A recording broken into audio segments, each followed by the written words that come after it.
This show is sponsored by HiveMind CRM.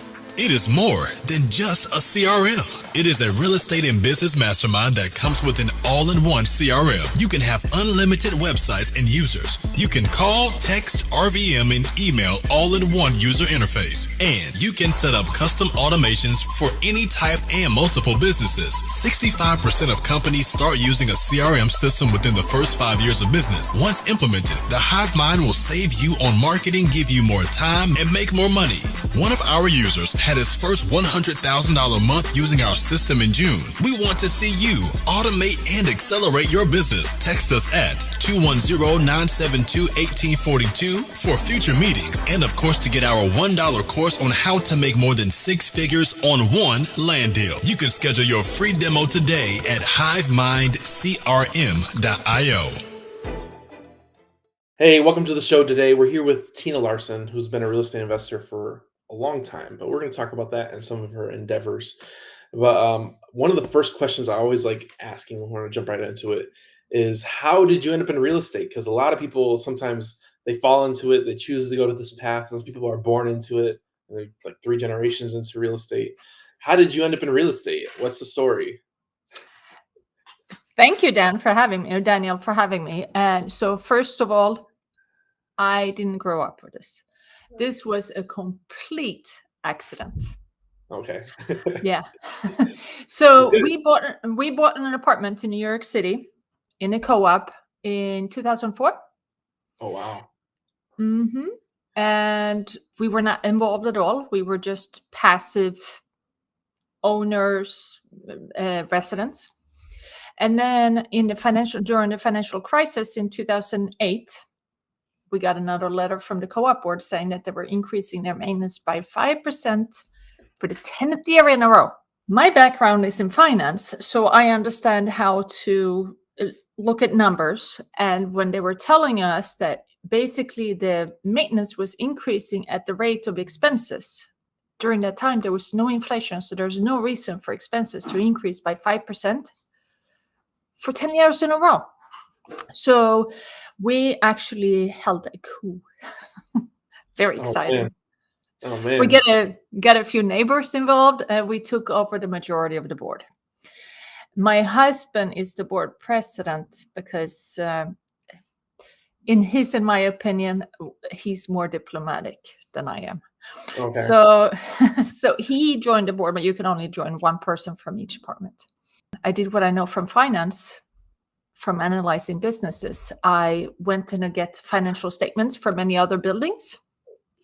And in doing so, I was able to identify what expenses were high or low or normal. And we were able to save the building $340,000 in the first 3 years. Wow. Mm-hmm. And with the cap rate, that's probably a good addition to their value of the property as well. Yes. So my husband is still the board president, and they have not increased maintenance for 8 out of the last 10 years since he joined. Yeah. So the maintenance in this building went from being very high in comparison to all the other buildings that are similar in size and shape and etc. and structure, to now being on the very low side. So that has really increased the property values for this building, by all the apartments in the building, by much more than all the adjacent or similar buildings. Wow. So was it like, was the maintenance like were they overcharging? No, they were just wasting money. They're just wasting money. They weren't being frugal. That's one thing. It's crazy to think about it, how like some commercial owners don't understand that all their expenses go into the value of the property. So when people that know what they're doing, they're always trying to limit their expenses because they're always trying to raise the value of the property. And Yeah. it's crazy that they didn't understand that. But so you're part of the board. Is this like a New York City building? Like, yes. Yep. It's a New York City building. In New York City, I believe that there are like 12,000 co-op and condo buildings. Yeah. So it's a large market for us. And So I've never talked to anybody about New York City because I know New York City, like whenever people think real estate, they think like single family, multifamily of like apartments, stuff like that. But like I've never talked to anybody that's actually owned buildings before, and especially buildings like that. So there's 12 co-ops inside of like a high rise that operate each sector. Is that what I'm hearing? no, so each building, so a multifamily building, it's Uh-huh. one guy or a gal or a consortium or something who owns Yeah, the building. yeah, And then let's say that it's a 200 unit apartment, or there are 200 apartments. So they have this apartment building. Then they collect rent from the renters, and hopefully that covers all of their expenses of running the building.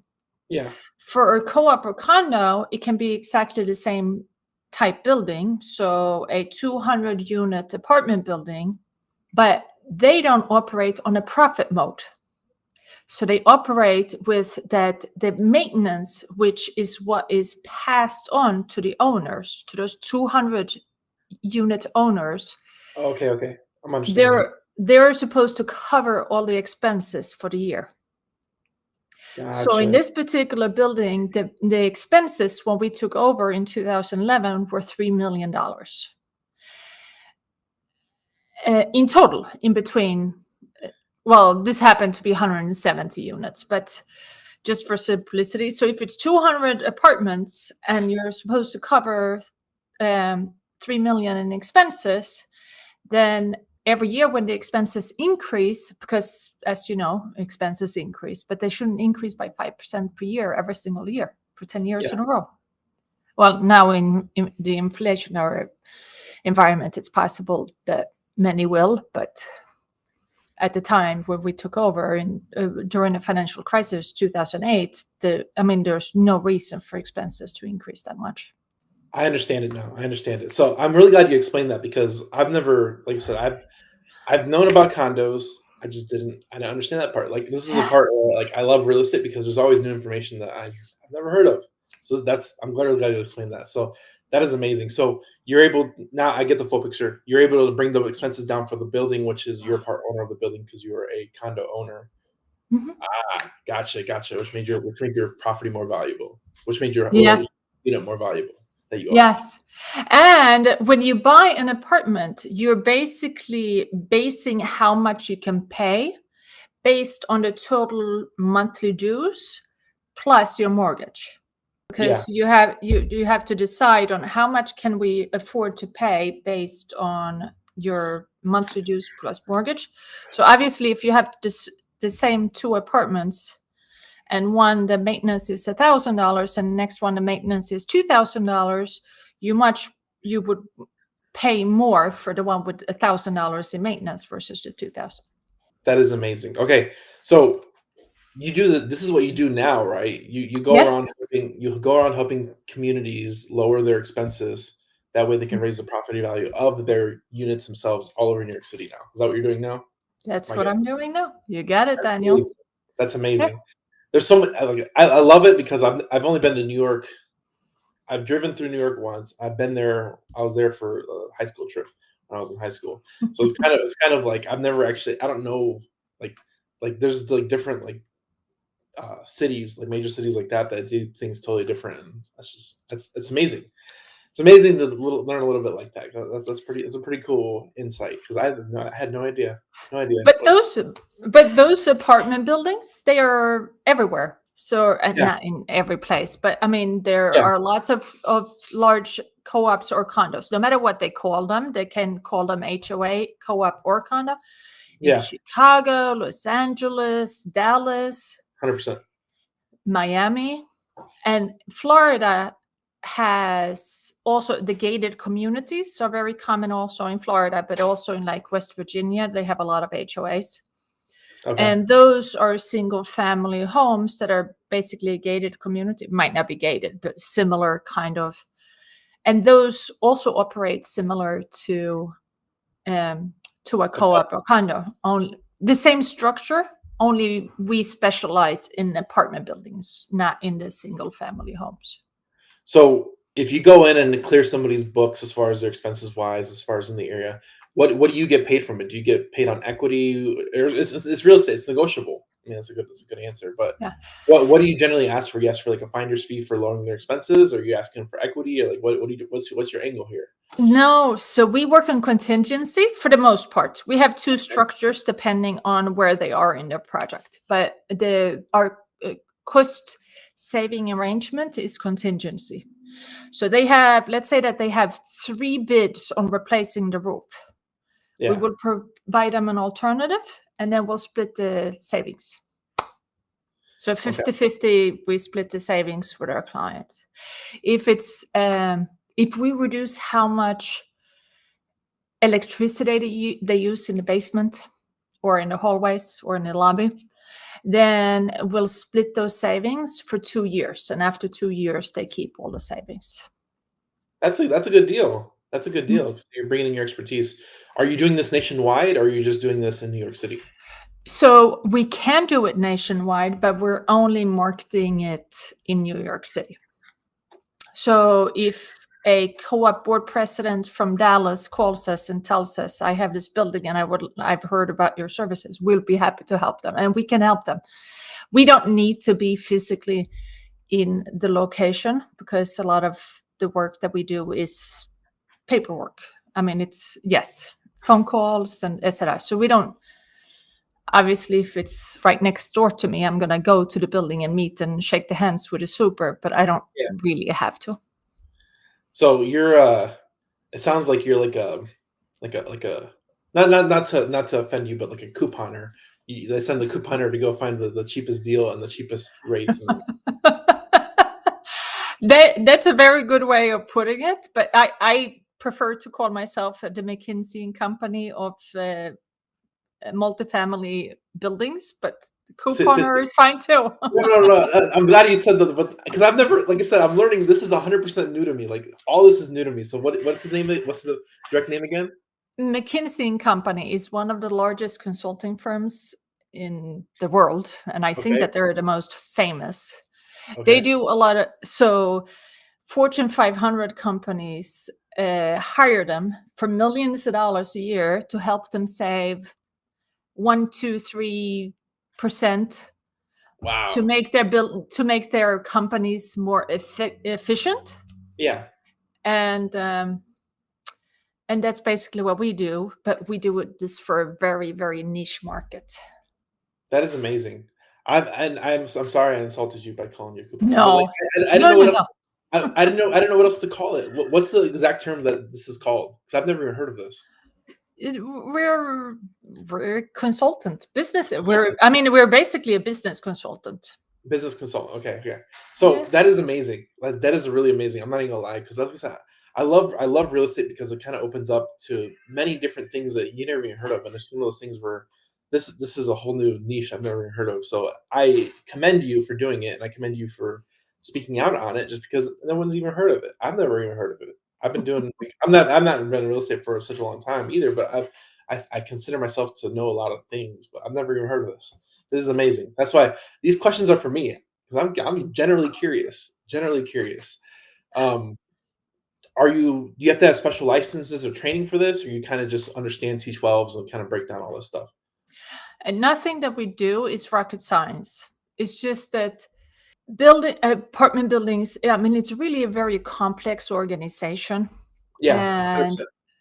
yeah, they have the building codes and then all of the compliance and all of the filings, and then they have a property manager, and the property manager typically has 7 different buildings. How much time do they really have to deal with that one building? So there are just so many. And then you have in New York City, we have, so the staff who maintains the building in New York City, they're unionized. Okay. So it's just really very complex. There's And there's too many moving parts to actually focus on this one thing, yeah, and that's and then we have the board who makes the decision, and the board, they have a full-time job. They have no idea, and not always, some do. yeah, But for the most part, they have no idea how to run a building or how a building operates. 100%. They have a family, they have hobbies. This is something that they're doing on a volunteer basis. Yep. and they don't really have time for it. And the only in many cases, the only reason they're running is or why they're on their board is because their neighbors said, "Oh, you would make a good board member. We can't find anyone. Why don't you join us?" No, it's interesting. It's interesting because, like I said, they're regular everyday people. They're not like they're real estate people at all. They have no Mm-hmm.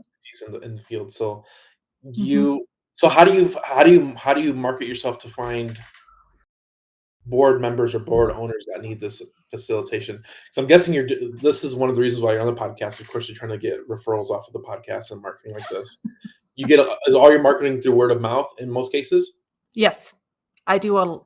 So both myself and my husband and partner, we are avid networkers. We have been networking for many years. We know a lot of people in New York City. I'm sure. And yeah. And have you ever read that book with Grant Cardone, the 10X rule?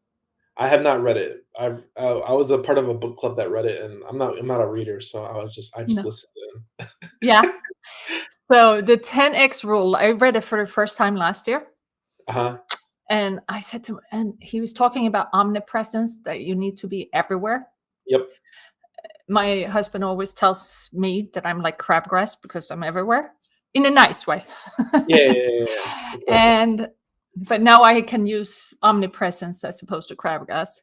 And I think that both of us, we are involved in the community, in the local community. My husband ran for city council last year. We have co-founded various neighborhood associations. He's on committee on all of his social club things. So we are like everywhere, and we do regular business networking too. Yeah. That's amazing. It's kind of interesting that you fell into this niche and now it's like your full-time thing. How long have you been doing this for buildings? Well, I mean, So probably 10 years. yeah, so we founded in 2014. Okay. Awesome. And so we started with this building in 2011, from 2011 to 2014. And then when we had saved $340,000, we were out networking for financial services profession. Yeah. You know how much everybody wants to meet another financial advisor. So I started switching gears and I said, "Oh, but on the good part, I've saved my building. I helped my co-op save $340,000." And a lot of people, they asked me, they said, "Oh, can I introduce you to my board?" So that's when we started, 2014. And in the beginning, it was word of mouth. And I belonged to one BNI group. Mark belonged to one BNI group, but we couldn't reach enough people. And over the years, we have gotten a bigger and bigger reach. And in 2019, it really started taking off. And that's when it became our primary business. That's amazing.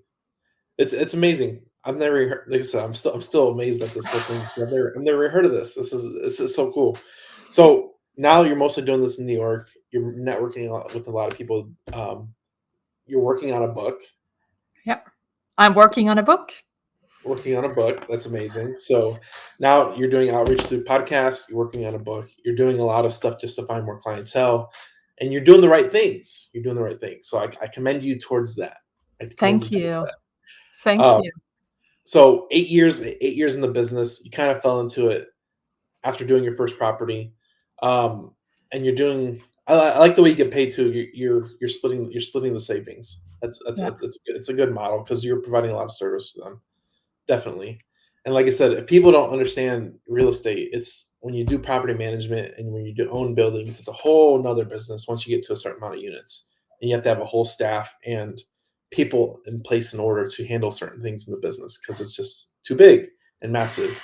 You cannot be a solopreneur handling multi units or too many units, I guess to say. There's a threshold you can only do Yeah. seriously. Yeah. And I mean, you have to have one concentration. And so the property managers, they deal with the books and the complaints. I always tell people, they said, "Oh, you should be a property manager." I'm like, we don't like complaints. We're not going to do property management. We take no complaints. We only help them save. Very, very focused what we do. I mean, we review their financials. We go through all of their line items. We compare it to our benchmark with hundreds of line items of hundreds of buildings. And then we find which ones are high, low, and normal. And the ones that are high, we look at them and then we try to figure out, why is it high? Is it because the light fixtures are on 24/7? Or is it because there's something wrong? Or is it because we need to install some kind of motion sensor of the water lines? Or is it because of something else? So one of the things that I'm really glad you mentioned that too, because I listen to a lot of commercial stuff and they talk about like hardening a unit. So they might put in an LEDs, and motion sensors is another great thing to lower costs. What are some other like simple things they can do to lower their costs, as far as like, I don't want to give away the whole game, but simple things like harden a unit, that way they can lower their costs in general as far as water and electric usage. Yeah. So, so when it comes to water, there are many. So inside apartments, there are many ways to make it more efficient. So replacing the toilet with a smaller water tank. And nowadays, and remember, the bathroom uses the most water in an apartment, but the toilet uses the most in most The water cases. usage in the apartment itself. Gotcha. Yeah. So the toilet, you wouldn't know how many times, or you wouldn't believe how many times people say, "Oh, but I hate those small toilet tanks. They're not. I would have to flush twice." Nowadays, they make them vacuum assist. So now, and in New York City, for a lot of old buildings, we see toilet tanks that are like 5 gallons for one toilet. So you flush once, you use 5 gallons. Wow. Today's new toilets are 0.8 gallons. Wow. So if you take it from 5 gallons to 0.1 per time you flush, that's a huge difference. I mean, that's a 80% decrease right there, just in water usage per flush. Yeah. That could be huge on your bill, depending on how many units you have. Mm-hmm. And Wow. even if so, the more recent, I would say, I think that the current standard is 1.28, but a few years ago that standard was 1.7 or 7.8 maybe. So if you take it from 1.7 to 0.8, it's 50%. So even if you don't have a toilet that is that dated, you can still save. And another thing is that these new toilets, they're flapperless. According to the EPA, nationwide, 6% of all water use is leaks. And a lot of water leaks come from the flapper not being replaced as often as you need to replace it. I believe that. I had a water slab leak in my house, and it was dreadful to my water bill at my house. And I'm just like, I believe that it hurt. It was like 3x of what it should be. The water bill. It was crazy. But yeah, leaks. So I heard, at least I listen to multifamily stuff all the time. Apartments. One apartment owner was listening to this podcast, and he said that he does 6-month reviews on properties just to make sure there are leaks, because most of the time tenants won't even tell them that there's leaks that they won't even address. So part of in their lease agreement is they'll check in every 6 months to check leaks specifically, just because that's one big thing that always eats at them, and they're always checking it. So leaks, 100% will agree with you on that. I've heard and understand that. And now this is new in New York City, and I'm sure the water boards are very different depending on where it is. I mean, it's a very local. But in New York City, they just updated their water board, the DEP, whatever it's called. Their policy, local policy. Department of Energy and Preservation, maybe. That's water. It's the New York Water Board. Yeah. Now you can actually log into your online account and set up alerts. And you can set it up to get an email alert or a text alert whenever your water use is X%, and you can set it up in different levels, more than it normally is. And you can set it to compare to last week at the same day, or you can. So there are a lot of they're trying to improve it. Yeah, it's always good insights that you never would think about it, but it's one of those things where it can save you hundreds of dollars a year, or depending on how many units, thousands a year, which is huge on your cap rate and NOI and all that stuff. Huge. That's so what's the top tip you can give for HOA boards as far as if you're looking for stuff like this? For HOA boards is to call me. Can I say that? Yeah, I mean, you can say it. You can say whatever you want. I mean, So I'm that not we gonna. can help them, because they don't know where to start. And each building is very different. There are a few areas where we most commonly can always save them money. And that is to reduce the heating, water, and electricity use. We don't reduce how much they pay for heating, water, electricity. We reduce how much they use. There are other energy auditors who might work on either they sell one product. So if let's say that we have a list of 50 different products and recommendations that we can make and roll out.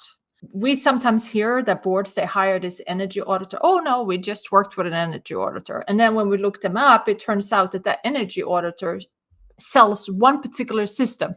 Oh yeah. And all of these other things that we can do for the building, they don't do. But the board thinks that they hired an energy consultant, so therefore everything has been taken care of. They've done everything they can, but that's not the case. So we take a very holistic approach. So that's one area. But then we have a lot of one-offs. We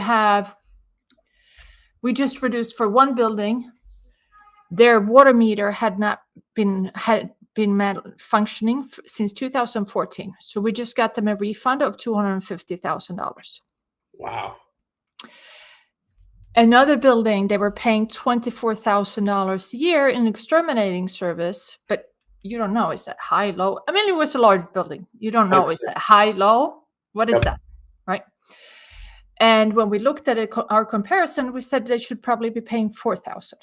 Woo. So, but that's a one-off. It's not something that happens. So we really need to look at all the different angles to figure out where the savings are. We had one building where they paid for 20 phone lines, and 12 of them were actually not in service.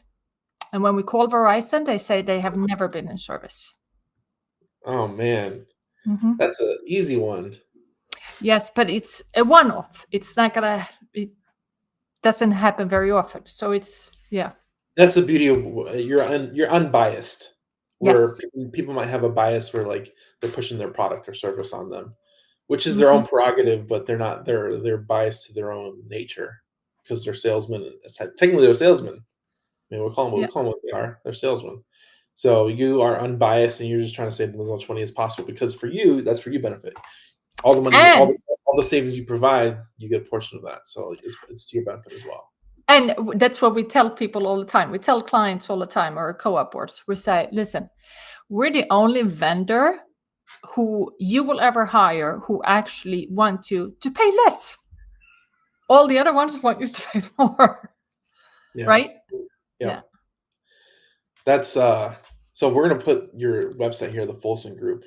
Nationwide can help out different and like I said, it's a good thing that you're doing. I hope you much business down the future just because this is something that's needed, and like I said, not everybody's playing to the needs of the actual owners themselves. And I commend you for doing that because not everybody does that.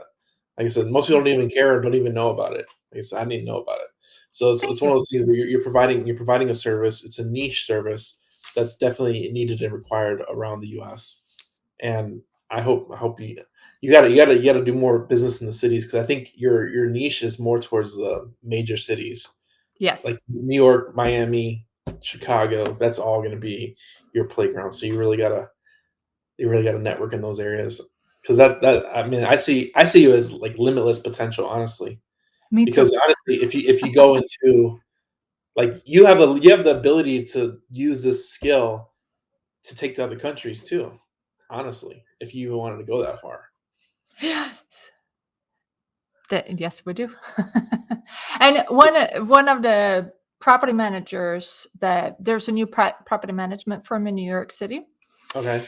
and the owner, he has a very technology driven service, and it's looking very robust. Uh-huh. And so he and I, we've been talking. Somehow they found me, and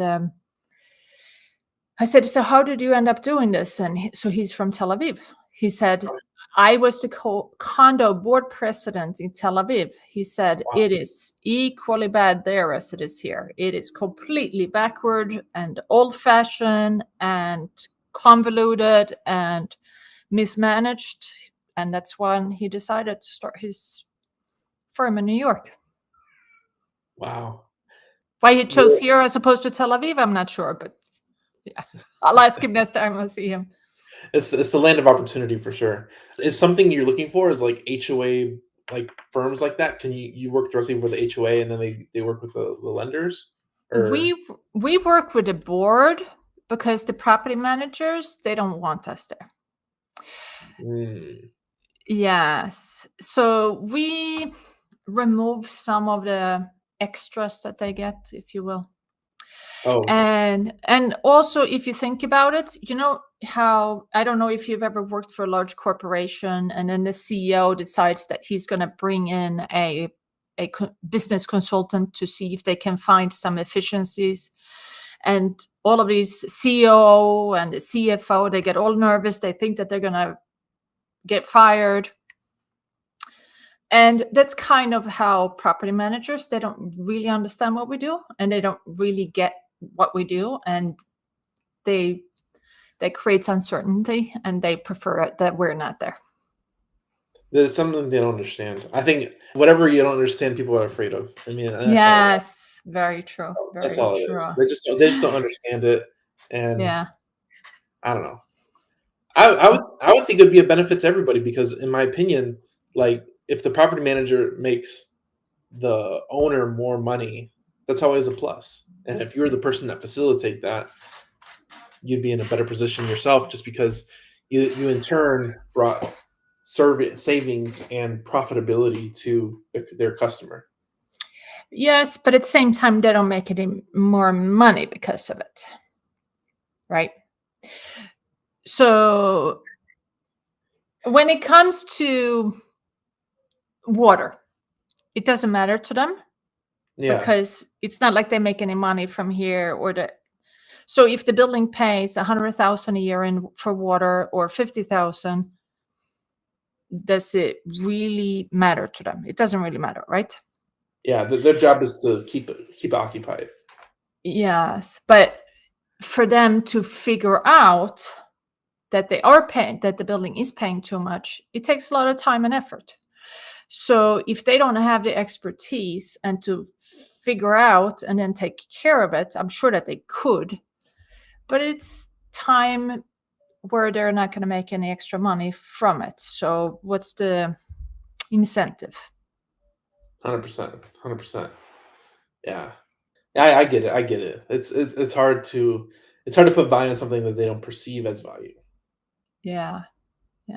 That makes And I sense. mean, if they're not at risk of being replaced, if the board says we're thinking about firing you and hiring someone else, then maybe they will Straighten change. out.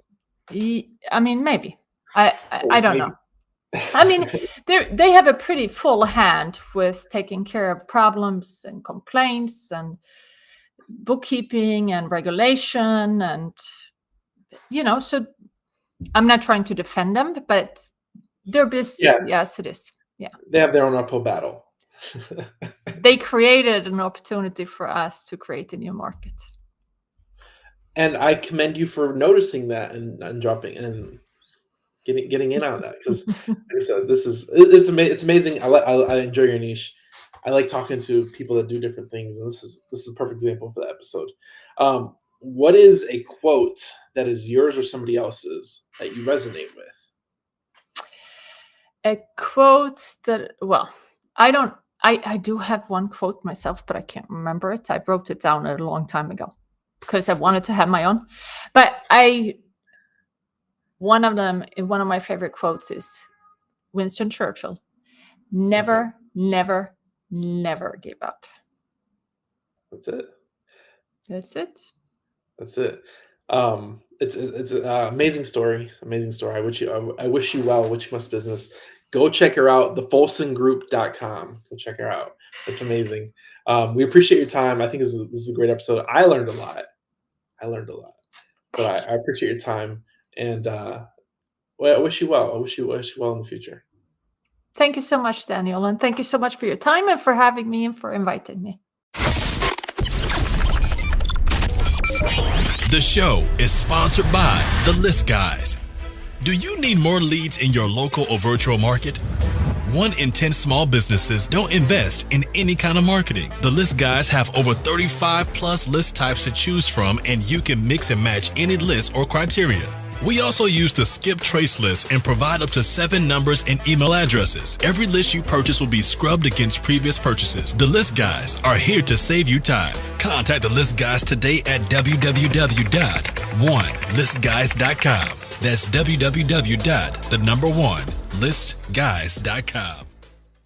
This has been a great episode. Please check it out on all platforms. Thank you.